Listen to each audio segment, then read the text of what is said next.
Welcome to Boleyn Uncovered, where we explore pivotal places that shaped England. Your guide will be Joshua Cartwright. Join him to uncover Anne Boleyn's connections across England. Our first stop, Dunstable Priory, site of key events. In May 1533, Cranmer declared Henry's marriage invalid.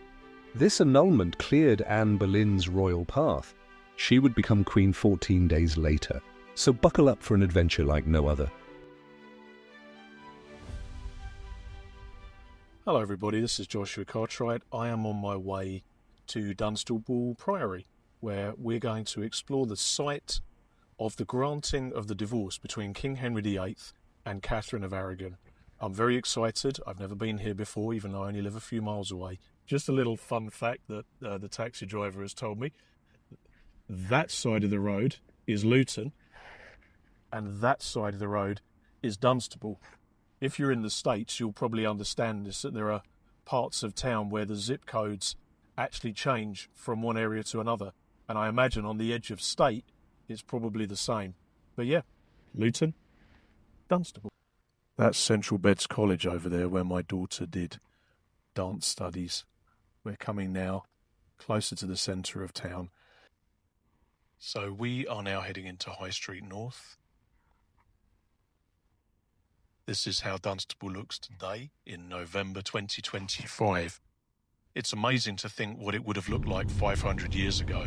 There probably would have been rolling fields, estates, farms, managed by landed gentry or gentlemen, landlords. That's where the phrase comes from. And we'll just be passing through a couple of parts of modern Dunstable before we get to Dunstable Priory Church.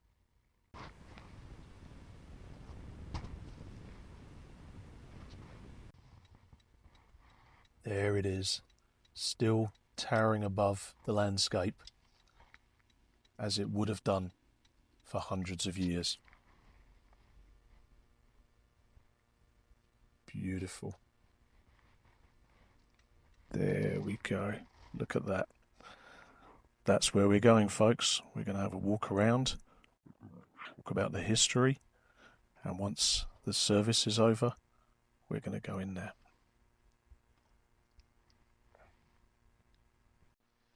So here we are at Dunstable Priory.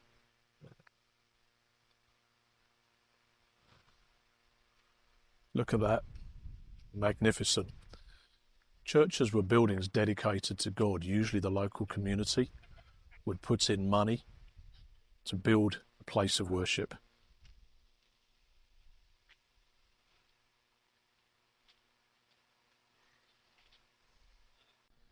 This is all that remains of the Priory Gatehouse. After the dissolution of King Henry VIII and Catherine of Aragon's marriage was granted in 1533, this led to the Dissolution of Monasteries Act. Basically, King Henry VIII started to get rid of all the monasteries. A Pact of Surrender was signed in 1539, and by 1540 the monastery was officially no longer functioning as a monastery. Places like this were gathering points for the poor. You can imagine the clergy coming down to the gate and giving out food.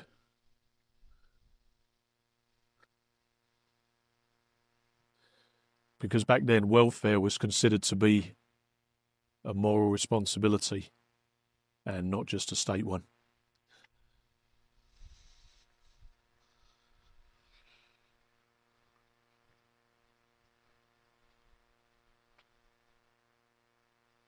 Hi, my name's Joshua Cartwright and I'm here reporting on behalf of A Boleyn Affair by Matthew Gulick. Now, this is Dunstable Priory, this magnificent building, and as those of you who know your Tudor history will know, it is the site of the granting of the divorce between King Henry VIII and Catherine of Aragon. Now, we're going to have a look around, I'm going to show you around, and hopefully you'll get that connection with the book. The interesting thing is that my family, the Cartwrights, actually have a connection with this story. The Archbishop Thomas Cranmer, the one who granted the divorce, his sister Alice was married by Edmund Cartwright. So I'm still checking out the full family connection, but it's quite nice to know that I might be woven into this thread as well. But let's take a look around, and I hope you enjoy this tour. Founded in 1131 by King Henry I. To the locals, it's just a parish church, but actually, it's a crime scene. Look at this door. Can you imagine that King Henry VIII may have walked through this? All the hundreds of years of hands that have touched this. That's why I love English history. Take a close look. You can still see the marks from musket balls. These holes are a tangible record of the English Civil War, dating back to 1644, when Royalist cavalry charged the church. Let's take a look inside. Today, the church is full of noise. But in 1533, it would have been silent. Clerks would have dipped their pens in ink, because today was the day when the decision was made.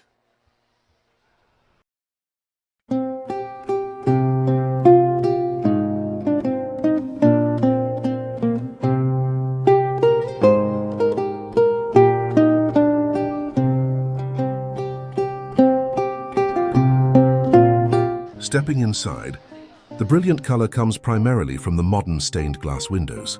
Much of the original medieval glass was lost after the Priory's dissolution. The beautiful contemporary windows we see today were mainly designed by the artist John Hayward. Hayward's work, which dates primarily from the 1970s and 80s, depicts scenes like the Nativity and the Calling of St. Peter, linking the Priory's ancient history to modern artistry.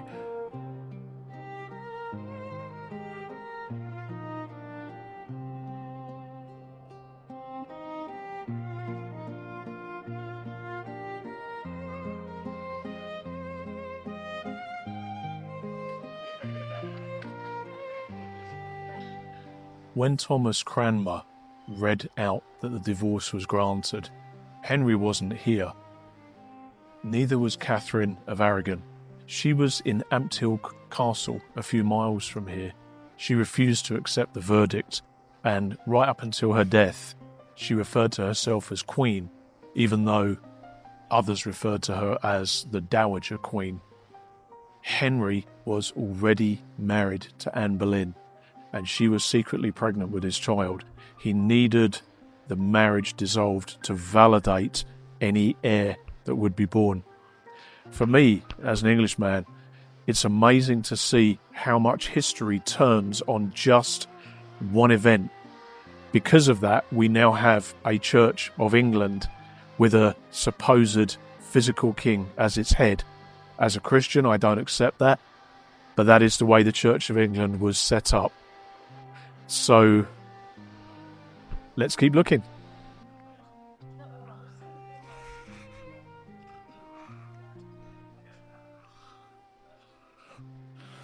And here we have the altar. I do wonder, is this the altar where King Henry VIII had made the decision to defy the Catholic Church? The Pope wouldn't grant him his divorce to Catherine of Aragon. So eventually, he split the church and created the Church of England. It's really sobering to stand in the place where so much history happened.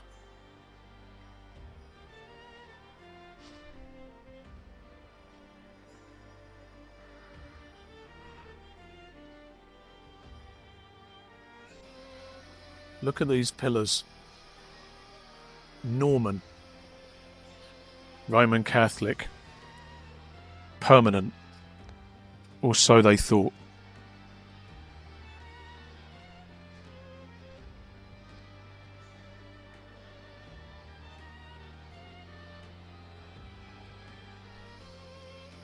It's ironic that this place of worship actually became a place that was the beginning of the end for the monasteries. A few years later, King Henry VIII would work to dissolve the monasteries so he could seize their assets.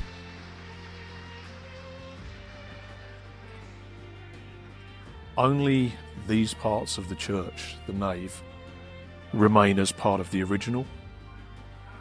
The rest of it was destroyed. The church was much, much larger than this, but it was destroyed after King Henry had given the order.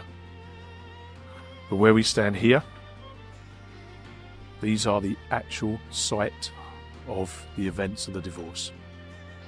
It's quite ironic because Henry saw himself as God's divine appointee on earth, and yet he used the Bible to argue from Leviticus that his marriage was invalid because he had married his brother's wife.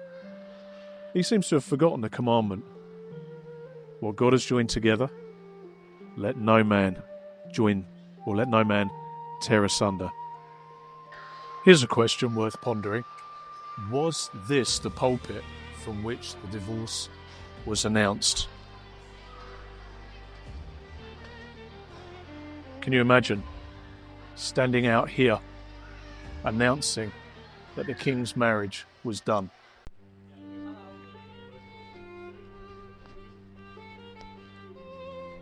While many historic stones have been moved or lost, a highly curious epitaph was once recorded on a mural tablet inside the church for a man named William Chew, who died in 1712. It reportedly read, "Here lies the body of William Chew, that when alive was beloved by few. Now where he's gone or how he fare, nobody knows nor nobody cares."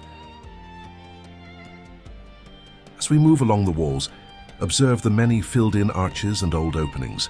These are architectural ghosts, places where the original medieval windows stood. The most fascinating fact about this site is that the Priory holds the record for the earliest English mechanical clock, which was installed in 1283. It had no hands or face. Its job was simply to strike a bell to call the canons to prayer. Finally, let's look at the east end, the back of the church. The back of the church here, the back of the nave, is all that remains.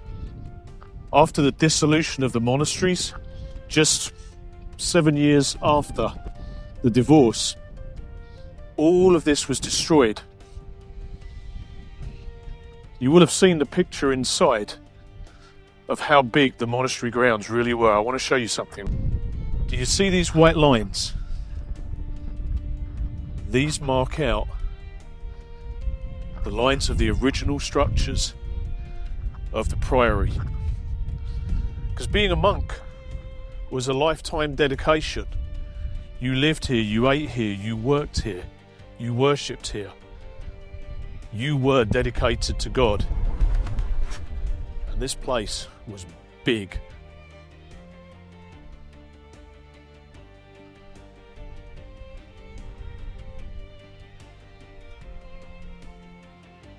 Here's a graveyard. Let's take a look and see if we can spot some ages on some of these. Well, there's one. I don't know whether you can see it. 1831. Let's see if we can find something even older.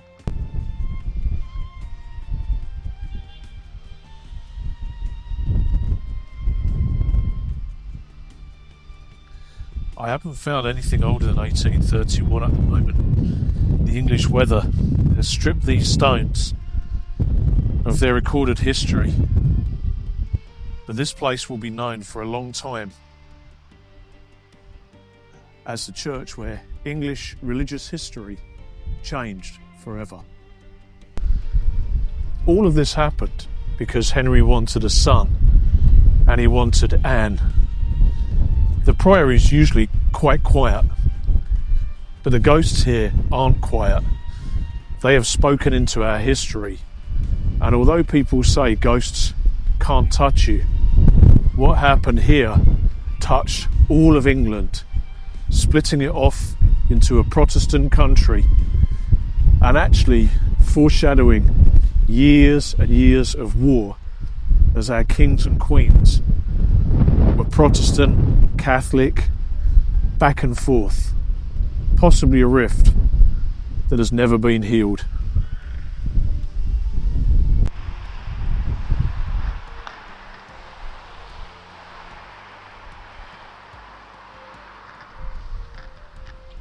Thank you for watching episode 1 of A Boleyn Affair Uncovered. We hope to see you soon.